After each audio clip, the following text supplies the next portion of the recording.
परित्राणाय साधूनां विनाशाय च दुष्कृतां धर्म संस्थापनार्थाय சம்பவாமி யுகே யுகே. கண்ணன் பகவத்கீதையில் தான் யுகந்தோறும் பிறக்கிறேன்னு கூறுகிறார். அதற்குண்டான பயன் என்ன என்பதையும் அருளி செய்தார். சாது பரித்ராணம், துஷ்டர்களை அழித்தல், தர்மத்தை காத்தல், இந்த 3 பயன்களுக்காகத்தான் நான் பிறக்கிறேன் என்றார். இந்த 3ஐயும் ஒவ்வொரு அவதாரத்திலும் செய்து காட்டுகிறார்.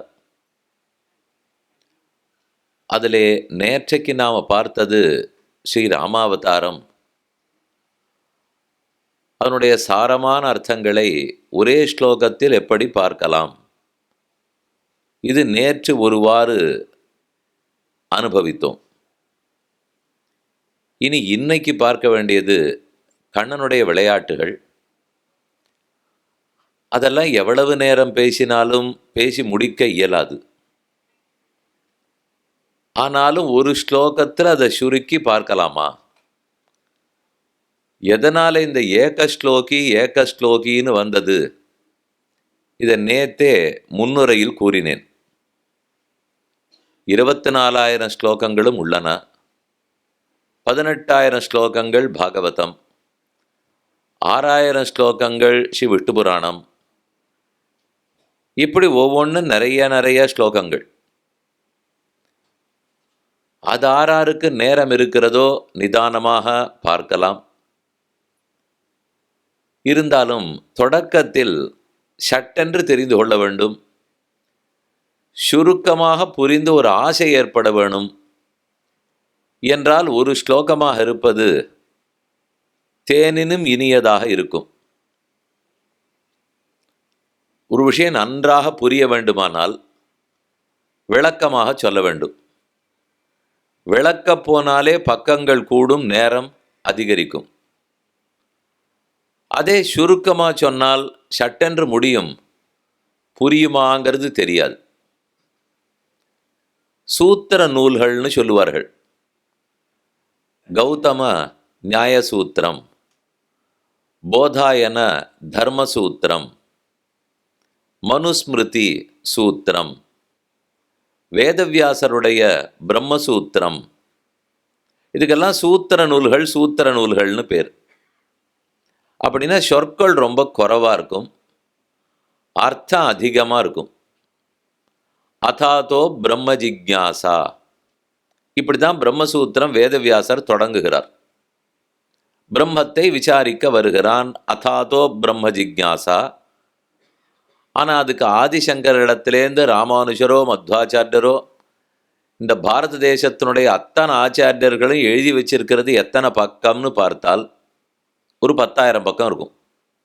அதாதோ பிரம்ம ஜிக்ஞாசான்னு ஒரு வரி இருக்கிறங்க. 3-4 சப்தங்களுக்கு இவ்வளோ அர்த்தமானால் சூத்திரம்னாலே அப்படித்தான் இருக்கும். ஆனால் சூத்திரத்தை வாசித்து பார்த்தா ஏதானு புரியுமானால் ஒன்றுமே புரியாது. சுருக்கமாக இருந்தால் சட்டுன்னு முடிஞ்சிடும், புரியாது.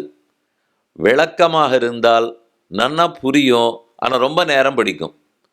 எங்களால் இதுவும் முடியாது, எங்களால் அதுவும் முடியாது. உட்கார முடிஞ்சது 1/2 மணி நேரம்தான். ஆனால் தெரிஞ்சுக்க வேண்டியது உலகமே என் கைக்குள்ளே வந்துவிடணும். இதுதான் நமக்கு இருக்கிற ஆசை. 2026 பயன் இது. நம்ம நிலைமை பரவாயில்ல, எப்படியோ ஒருத்தன் பகவானை பற்றி தெரிந்து கொண்டால் போதும்னு தான் ஆச்சாரியர்களுக்கு ஆசை. அதனால தான் சரி, இப்படியும் இருக்கட்டும் அப்படியும் இருக்கட்டும், விளக்கமாகவும் இருக்கட்டும் சுருக்கமாகவும் இருக்கட்டும். அனதி விஸ்தரம்னு சொல்லுவார்கள். அதி விஸ்தரம், அவிஸ்தரம். வளவளான்னு சொல்லவே இல்லை, சுருக்கமாக இருக்கணும். ஆனால் சுருக்கமாக இருக்குங்கிறதுக்காக ஒன்றும் புரியாத படலை, புரியும்படிக்கு நல்ல அர்த்தங்களெல்லாம் இருக்கின்றன. இதில் நேத்திக்கு ஒரு ஸ்லோகம் ஸ்ரீ ராமாயணத்தினுடைய சாரம் எல்லாவற்றையும் சேர்த்து ராமச்சரித்திரம் என்னான்னு ஒரு ஸ்லோகத்தில் பார்த்தோம். நினைவு கூர்ந்து கொள்ளுங்கள். அதை அச்சடித்து உங்கள் கையிலேயும் விநியோகப்படுத்தி இருக்கிறார்கள். ஆதவ் ராம தபோவனாதி கமனம் ஹத்வா மிருகம் காஞ்சனம் வைதேகி ஹரணம் ஜட்டாயு மரணம் சுக்ரீவ சம்பாஷணம் வாலி நிகிரகணம் சமுத்திர தரணம் லங்காபுரி தாகனம் பஷாத் ராவண கும்பகர்ணஹனனம் ஹி ஏதது ஹி ராமாயணம். இதுதான் ராமாயணம்னு 9 அர்த்தங்கள் இருக்குன்னு நேத்தே விண்ணப்பம் பண்ணேன். அந்த ஒவ்வொன்றுக்கும் உள்ளுரை பொருளாக என்ன தெரிந்து கொள்ள வேண்டும்? வெளிப்படையாக பார்த்தா சரித்திரம், உள்ளூரை பார்த்தோம்னா நாம தெரிஞ்சுட்டு கடைப்பிடிக்க வேண்டிய அர்த்தங்கள். இதெல்லாம் என்னன்னு நேத்திக்கு பார்த்துட்டோம். ராமாயணம்னு சொன்னாலே நவாகம்தான் எடுப்பார்கள். அப்படின்னா ஸ்ரீராமாயணம் பாராயணம் 9 நாள், உபன்யாசம் 9 நாள், முதல் நாள் என்ன தலைப்பு, 2ஆம் நாள் என்ன தலைப்பு, 3ஆம் நாள் என்ன தலைப்புன்னு வச்சிருப்பா. அதனால இங்கேயும் என்னமோ தெரியல 9 விஷயங்களாகத்தான் இந்த ஸ்லோகத்தில் காணப்படுகின்றன. ஆனால் இன்னைக்கு நாம் பார்க்க வேண்டியது ஏகஸ்லோகியாக பாகவத புராணம், பாகவதத்திலையும் சுருக்கமான கிருஷ்ண சரித்திரம், ஸ்ரீ கிருஷ்ண லீலாமிருதம். கண்ணன் என்னென்னலாம் விளையாட்டு பண்ணியிருக்கார், அது எவ்வளவு தூரம் அமிர்தமாக இருக்குது, தெவிட்டாத இன்பமாக இருக்கிறது என்பது இந்த ஸ்லோகத்தில் பார்க்க போகிறோம். ஆனால் இதிலே விசித்திரமாக 7 விஷயங்கள் தான் இருக்குது. நேற்றுக்கு சொன்னதில் 9 இருந்தது. அதை விட என்ன கண்ணன் கதை சுருக்கமானால், வாழ்ந்த நாள்னு பார்த்தா ராமன் ரொம்ப அதிகம் வாழ்ந்தார். 11,000 வருஷம் இருந்தார். கண்ணன் இருந்தது 125 வருஷங்கள் தான். அப்படி பார்த்தா ஆயுட்காலம் குறைவுன்னு வச்சுப்போம். அது விஷயம் இல்லையே, செஞ்சது எத்தனைங்கிறத பற்றி தானே பார்க்க போகிறோம். ஏன் இதை 7ங்கிறாள்னால், பாகவதம்னு சொன்னாலே சப்தாகம்தான், ராமாயணம்னு சொன்னால் நவாகம், பாகவதம்னு சொன்னால் சப்தாகம். 7 நாட்களில் தான் பாகவதம் சொல்லப்படும், 7 நாட்களில் தான் ஸ்ரீ கிருஷ்ண சரித்திரம் சொல்லப்படும். அதனால் ஒருவேளை ஒரு நாளைக்கு ஒரு விஷயம் அப்படின்னு 7 விஷயங்களாக கூட வைத்திருக்கலாம். அழகான ஸ்லோகம். ஆழ்வார்களே தங்கள் பாசுரங்களில் ஒரு பாசுரத்தில் கூட கிருஷ்ண சேட்டித்தம் முழுக்கவே சொல்லியிருக்கார்கள், தொடக்கத்திலேருந்து கடைசி வரைக்கும். நேத்திக்கடிய விண்ணப்பம் பண்ணலை, ஆனால் ஞாபகப்படுத்திக்கிறேன். குலசேகர பெருமாள் திருமொழின்னு பாடினார். 105 பாசுரங்கள். அதில் கடைசி 10 பாசுரங்களும் தில்லை நகர் திருச்சித்திரகூடம், சித்திரகூடம்ங்கிற சிதம்பரம், அங்கே தான் கோவிந்தராஜ பெருமாள் சயன திருக்கோலத்தில் எழுந்துருளி இருக்கிறார். ஆச்சரியமான சன்னிவேசம். அந்த பெருமாளுக்கு தான் கடைசி 10 பாசுரம் பாடினார். ஆனால் அதில் ஒவ்வொரு பாட்டும் ராமாயணத்தில் ஒரு சரித்திரம். ராமன் அவதரித்தார் முதல் பாட்டு, இங்கேருந்து தாண்டி போய் கல்யாணம் பண்ணிட்டு வந்தார் 2வது பாட்டு, குஹனோடைய தோழமை கொண்டார் 3வது பாட்டு, அப்படியே 10 பாசுரங்கள் பாடின்னு போகிறார். அதனுடைய கடைசி பாசுரத்தில் சொல்கிறார், தயரதன் தன் மகனாய் தோன்றித்தது முதலா தன் உலகம் புக்கதீரா. தயரதன் மகனாய் தோன்றினார்னால் தசரதனுக்கு பிள்ளையா ராமனை அவதரித்தாரா. அதுலேருந்து தொடங்கி தன் உலகம் புக்கது, தன் உலகம்ங்கிறது ஸ்ரீவைகுண்டம், ஸ்ரீவைகுண்டத்துக்கு திரும்ப போன வரை குலசேகராழ்வார் 10 பாசுரத்துக்குள் ராமாயணத்தே சொல்லி முடிச்சுட்டார். இப்படின்னு சொல்லும்போது நமக்கு ஒரு சட்டுன்னு ஆர்வம் பிடிச்சிக்கும். அப்போ அந்த 10 பாட்டை மட்டும் தெரிஞ்சுனுட்டா தினமுமே அதை சொல்கிறதுக்கு என்ன 5 நிமிஷம் ஆக போகிறதா? அதுக்குள்ளே ஒரு தடவை ராமாயணமே சொன்னதாகிடும் போல் இருக்கே. அதுவும் அவ்வளோ பெரியவருடைய வார்த்தை என்னவோ அந்த சொல்லிலேயே வச்சு நாம்ளும் சொல்லதா இருந்தால் பெருமானுக்கு நம்ம பேரில் ஒரு பிரீத்தி. குலசேகராழ்வார் பாட்டை வச்சு இவன் சொல்லியிருக்கான். அந்த ஒரு இடத்துல மட்டும் ஒன்று ஞாபகம் வைத்துக்கொள்க, நாம் எழுதினதை வைத்துத்தான் பெருமானை பிரீத்தி பண்ணணும். இது தவறான அபிப்பிராயம். ஆச்சாரியர்கள் என்ன ஏற்கனவே சொல்லியிருக்கார்களோ அதை சொன்னாதான் நம்ம பேரில் அவருக்கு ஆசையே வரும். நானா தமிழ் பாட்டு எழுதலையே, நானா சம்ஸ்கிருத கவிகள் தான் எழுதலையேன்னெலாம் தப்பாக நினச்சிக்கவே வேண்டாம். எழுதினா தப்பாக இருக்கும், அதனால் அது தப்பாகவும் நினச்சிக்க வேண்டாம், தப்பாக எழுதவும் வேண்டாம். ஏற்கனவே நிறைய பாசுரங்கள் எல்லாம் உள்ளன, அதை வாசித்து வச்சு அர்த்தத்தை புரிஞ்சுட்டு அதை பெருமாள் முன்னாடி விண்ணப்பம் பண்ணால், ஓஹோ அந்த ஆழ்வாரே இவருக்கு ரொம்ப வேண்டியவர் போல் இருக்குது, அவரிடத்துல அவருக்கு எவ்வளவு மரியாதை இருக்கும், எத்தனை ஆசை இருக்கும், அந்த ஆசையில் கொஞ்சமானு நம்ம இடத்துல வச்சிட மாட்டாரா? அதனால தான் பழச சொல்லுங்கோ, ஸ்தோத்திரங்கள்லாம் ஏற்கனவே இருக்குது அதை சொல்லுங்கோன்னுவா. இல்லை நான் புதுசாக எழுதுகிறேன்னால் அந்த மாதிரிலாம் இப்போ எழுதுறதுக்கு நமக்கு சக்தியும் கிடையாது. அப்படியே புலமை இருந்தாலும் பக்தி கிடையாது. சக்தி கூட இருக்கலாம், அந்த பக்தியில் தோய்ந்து ஊருகி அழுது எழுதப்பட்ட பாசுரங்களவை. அப்போ அதை நாம் சொல்ல போனோம்னா நம்ம உள்ளத்துக்கும் உருக்கம் வரும், பெருமானுக்கு அது ரொம்ப பிடித்ததாக இருக்கும். அதுக்காக தான் அந்த கடைசி பாட்டை சொன்னேன். தயரதன் தன் மகனாய் தோன்றித்தது முதலா தன் உலகம் புக்கதீரா. பிறந்ததுலேருந்து கிளம்பி போன வரைக்கும் நான் பாடிவிட்டேன். 10 பாட்டு தான் அவர் பாடியிருக்கார். இதே போல பெரியாழ்வார் திருமொழியில் கிருஷ்ண சேட்டிதம் முழுக்க பாடுறார். அவதரித்தான்கிறதுலேருந்து தொடங்கினார். வண்ணமாடங்கள் சூழ் திருக்கோட்டியூர் கண்ணன் கேசவன் நம்பி பிறந்தினில் எண்ணெய் சுண்ணம் எதிரெதிர் தூவிட கண்ணன் முற்றம் கலந்தளராயிற்றே என்று முதல் பாட்டு ஆரம்பித்தவர் அவரே சொல்றார். உன்னுடைய விக்கிரமம் ஒன்னொழியாமல் எல்லாம் என்னுடைய நெஞ்சகம்பால் சுவர் வழுதி எழுதி கொண்டேன். நீ என்னென்னலாம் சின்ன குழந்தையா பண்ணியோ அது அத்தனையும் நான் ஒரு சுவரில் கல்வெட்டாட்டம் எழுதி வச்சுட்டேன்னார். அந்த சுவர் எங்கே இருக்கும் சுவாமி, எந்த ஊரில் வச்சிருக்காருன்னு சொன்னால் ஸ்ரீவில்லிபுத்தூராக இருக்குமோ? பெரியாழ்வார் அங்கே தான் அவதரித்தார். அங்கே ஏதானு செவுத்தில் கல்லில் எழுதியிருக்கான்னு பார்த்தா அங்கெல்லாம் ஒன்றையும் காணும். அதனால் அவரே சொல்லிட்டார், நான் எந்த கல்லுலையும் எழுதலே, என்னுடைய நெஞ்சகம்பால் சுவர் வழி எழுதி கொண்டேன். என் நெஞ்சத்துக்கு நீ காமிச்சுட்ட, அதில் தான் நன்னா சிலாசாசனமாட்டம் எழுதிவிட்டேன். இந்த கல் கூட 10,000 வருஷம் கழித்து போனாலும் போகும். நெஞ்சத்தில் தோஞ்சது என்றைக்குமே போகவே போகாது.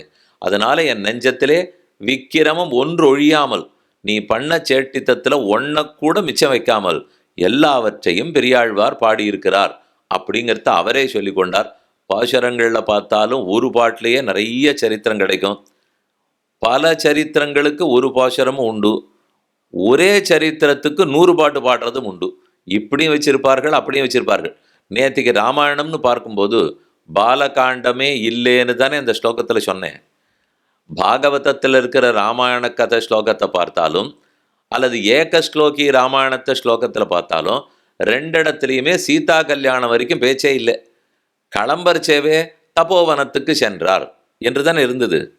ஆனால் அதே இன்னைக்கு நாம் பார்க்க போகிறதில் கண்ணன் வயசான பிற்பாடு ஒன்றுமே இருக்க போகிறதில்லை. எல்லாமே சின்ன வயசு கண்ணன். மிஞ்சி போனால் மகாபாரதத்துக்கு போய் போற முடித்த கண்ணன். அதுக்கப்புறம் ரொம்ப வருஷம் அவர் இருந்திருக்காருன்னால் அதெல்லாம் எங்களுக்கு அவ்வளவாலாம் ரசிக்காது. அவர் திருடினார், பொய் சொன்னார், நிறையா பேரை கல்யாணம் பண்ணிட்டார், வெண்ணைக்காக அடிபட்டார், அதுக்குன்னு உரலோட சேர்ந்து கட்டி வைத்தார்கள், அழுதார். இனிமே பாக்கி இல்லை, அதர்மமாக பல விஷயத்தை யுத்தத்தை நடத்தினாப்பில் இருக்குது. இதுதான் அவரை பற்றி நாம் கேள்விப்பட போகிறோமே தவிர, அதனால் அவருக்கு ஒரு பெருமை. தன்னுடைய தார்மீகமான சிந்தனையினாலே, தன்னுடைய நன்னடத்தையாலே அனைவரையும் ஈர்த்தவர் ராமன். அதை நேத்திக்கு பார்த்துட்டோம். ஆனால் தன்னுடைய ஏமாற்றுத்தன்மையாலேயே மொத்த பேரையும் மயக்கினவர் கண்ணன். அதை இன்னைக்கு பார்க்க போகிறோம். ஏமாத்தினா தப்பில்லையானால், நேர்மையாக இருந்து ஒருத்தர் பேர் வாங்கிறத விட தான் இருக்க என்னென்ன பொய் சொல்லியிருக்கேன், திருடியிருக்கேங்கிறத வச்சே ஊரெல்லாத்தையும் தன் திருவடியில் கட்டி வச்சுருக்கணும்னால் அவருக்கு தானே நிஜமான பெருமை இருக்கும். அப்படி சொல்லலாமா? திருடக்கூடாதே, பொய் சொல்லக்கூடாதேன்னால் அதுக்கு திருட்டுனா என்னான்னு புரிஞ்சாதான் கண்ணன் பண்ணது திருட்டா தெரியும். பொய் சொல்கிறது என்னான்னு தெரிஞ்சாதான் அவர் சொன்னது பொய்யாங்கிறது தெரியும். நாம் ஏதோ பொய்ன்னா இதுன்னு நினச்சிட்டு இருக்கோம். நம்ம அபிப்பிராயப்படி திருட்டுனா இதுன்னு வச்சுட்டு இருக்கோம். ஆனால் அவர் அபிப்பிராயப்படி திருட்டது இல்லை, அவர் அபிப்பிராயப்படி பொய்யா அது இல்லை. அது ஏங்கிறத தான் இன்னைக்கு பார்க்க போகிறோம். சாது பரித்ராணம், துஷ்ட நிரசனம், தர்ம சம்ஸ்தாபனம், இந்த 3 பிரயோஜனங்களுக்காகத்தான் கண்ணன் அவதரிக்கிறார். ஒரு பாட்டு ஆழ்வார் பாடினது, ஆன காத்தோர் ஆன கொன்ன தன்னியாயர் பிள்ளையாய் ஆனமைத்தி ஆன உண்டி அன்னு குன்னம் ஒன்னினால் ஆன காத்து மையரிக்கண் மாதரார்த்தி ரத்து முன் ஆனையன்னு சென்னடத்த மாயமென்ன மாயமே. ஒரே பாட்டு. இதில் எவ்வளோ சரித்திரம் இருக்குது, முரண்பட்ட சரித்திரம் இருக்குதுன்னு பார்ப்போம். ஆனை காத்து, ஆனை ஒரு யானையை ரட்சிக்கிறார்னா கஜேந்திரம்ங்கிற யானையை முதலையனிடத்திலிருந்து காப்பாற்றுகிறார்னு அர்த்தம். ஓர் ஆனை கொன்னு உடனே எல்லாரும் சேர்ந்து முடிவு பண்ணணும், யானேன்னு இருந்தாலே கண்ணன் காப்பாற்றிடுவார். இல்லையே, குவலையா பீடம்ங்கிற ஒரு யானையை கொன்னாப்பலன்னா இருக்குது. ஒரு யானையை காப்பாற்றுறாருங்கிறதுக்குள்ளே இன்னொரு யானையை கொண்டுட்டாரே. கண்ணனை கொல்லணுங்கிறதுக்காக முதல்ல ஒரு யானை, அடுத்தது மல்லர்கள், 3வது கம்சன். 3 கட்டுக்கு 3 பேரை வச்சுருந்தான். 3 பேரையுமே அழிச்சார். அதில் முதல்ல ஒரு யானையை தானே கொன்னார். ஆனையை ரட்சிப்பார்னு சொல்லி வாயில் இருக்கிற ஈரங்காயறதுக்குள்ளே ஆனையை கொண்டுட்டார். இப்போ ரட்சிப்பார்னு சொல்லணுமா, கொல்லணும்னு சொல்லணுமானால் அது யானையா, மனுஷனா, சிங்கமா, இதெல்லாம் பேச்சே இல்லை. பேச்சு அவன் நேர்மையானவனா, தர்மஸ்ரத்தை இருக்கிறவனா, பக்தனா இருந்தால் ரட்சிக்க போகிறார், இல்லை என்றால் அழிக்கப் போகிறார். ஆனை காத்து, ஆனை கொன்னு அன்னி ஆயர் பிள்ளையாய், பிறந்தது க்ஷத்ரிய குலம், புகுந்தது வைசியகுலம். ஆயனாகப் போய் வளர்ந்தார். அன்னி ஆயர் பிள்ளையாய் ஆனமைத்தி ஆனை உண்டி. ஆ ஆனை ஆன பசுதானே, ஆன மெய்த்தி பசுக்களையெல்லாம் மேய்க்கிறார். ஆ நெய் உண்டி, ஆ அந்த பசு கொடுத்த பாலால் ஏற்பட்டப்பட்ட நெய்யை சாப்பிட்றார். ஆன மெய்த்தி ஆன உண்டி அன்னு குன்னம் ஒன்னினால் ஆனகாத்து மையரிக்கன் மாதரார் திறத்து முன். அன்னு ஒரு குன்றம், கோவர்தனம்ங்கிற ஒரு மலை. அன்னு குன்னம் ஒன்னினால் ஆன காத்து, மறுபடியும் இந்த ஆவர்க்கங்கள் அத்தனையும் ரட்சித்தார் இல்லையோ. மழை ஓஹோன்னு பெஞ்சின்னு இருக்கச்சே எங்களை காப்பாத்துன்னு குழந்தைகள் கேட்குறா. பசு மாடு கண்ணு குட்டி எல்லாம் வந்து நின்றுது. அதத்தனையும் அதை வச்சு தானே ரட்சித்தார். அன்னு குன்னம் ஒன்னினால் ஆனகாத்து மையரிக்கண் மாதரார் திறத்து முன் ஆனையன்னு சென்னடத்த மாயமென்ன மாயமே. அப்படி நப்பின்ன பிராட்டிக்காக 7 ரிஷபங்களையும் முடித்தார். இது இத்தனையுமே பண்ணிட்டு திரும்ப வைகுந்தத்துக்கு எழுந்துருளி விட்டார். எல்லாமே மாயம். ஒரே பாட்டுக்குள்ள இத்தனை சரித்திரம் சொன்னார், ஒன்று கூட நம்பராப்பிலே இல்லை. எல்லாம் மாயம் மாயமா இருக்குன்னால் அவர் கிளம்பி புறப்பட்டு பூலோகத்துக்கு வந்ததே ஒரு மாயம். அங்கிருந்து ஆரம்பிச்சா தான் இது மொத்தமே மாயம்ங்கிறதே புலப்படும். எப்போது கண்ணன் பிறந்தார்? துவாபர யுகத்தினுடைய கடைசி ஆவணி மாசம், ரோகிணி நட்சத்திரம், அஷ்டமி திதி, நடு நிசி. இதுதான் ஸ்ரீகிருஷ்ண அவதாரம். எப்போ பஞ்சாங்கத்தை எடுத்துனாலும் முதல் நாள் சில பேருக்கு கிருஷ்ண ஜெயந்தின்னு போட்டிருக்கும், அடுத்த நாள் சில பேருக்கு போட்டிருக்கும், அதுக்கு அடுத்த நாள் போட்டிருக்கும். அதை பார்த்துட்டு கண்ணன் ஒரு நாளில் பிறந்தாரா 3 நாளில் பிறந்தாரா, இது ஏன் இது இப்படின்னு ஒன்று போட்டிருக்கா, அப்படின்னு ஒன்று போட்டிருக்கா, அப்படின்னு ஒன்று போட்டிருக்கா, இவர்களுக்குள்ளேயே இந்த முடிவுக்கு வரமாட்டார்களா? என்னைக்கு தான் பிறந்த நாளாக இருக்கும்? நமக்கு பிறந்த நாள் ஆங்கில தேதி படிக்கு ஒரு பிறந்த நாள் வச்சுருந்து அதில் தான் எல்லாரும் நமக்கு கூட்டு வாழ்த்து சொல்லுவா. ஏன்னா அது சுலபம் இல்லையோ. நாம் தமிழ் படி நட்சத்திரப்படி பிறந்த நாள் வச்சிருந்தால் ஒவ்வொரு வருஷமும் வெவ்வேறு நாளில் கூட்டுனா வாழ்த்து சொல்லணும். அதனால தான் இந்த வம்புக்கே ஒருத்தரும் போகிறதே இல்லை.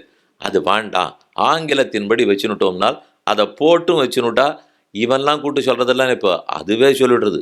அதுக்கு என்னெல்லாம் ஏற்பாடு பண்ணி வச்சுட்டோமோ இன்ன தேதின்னு போட்டான். ஆனால் அதுங்கிட்ட நீங்கள் சொல்லி பாருங்க, ஆவணி ரோகிணியில் கூப்பிட்டு இன்னாருக்கு வாழ்த்து சொல்லுங்கன்னால் தகச்சு போய் அது பேசாமல் விடும். அது எனக்கு ஆவணியும் தெரியாது, ரோகிணியும் தெரியாது. அதெல்லாம் நீங்களே பார்த்துங்க. நான் உலகத்தில் மற்ற நாடுகளுக்காக பண்ணப்பட்டேனே தவிர பாரதத்துக்காக இல்லேன்னு விடுவா. வாஸ்தவம் பாரத 500 வருஷத்துக்கு உட்பட்ட நாடு இல்லை, இது 5 லட்சம் வருஷத்துக்கு மேற்பட்ட நாடு. அதனால் இத்தை வைத்து கொண்டு நாம் கணக்கு போட்டுற முடியுமா? ஆவணி மாதம் ரோகிணி. சில பேருக்கு ரோகிணி நட்சத்திரம் முக்கியமாயிடும், சிலருக்கு அஷ்டமி முக்கியமாயிடும், சிலருக்கு ரோகிணியோ அஷ்டமியோ நடுநிசியில் இருக்கிறது முக்கியமாயிடும். இந்த 3 அன்னைக்கு கூடி இருந்தது.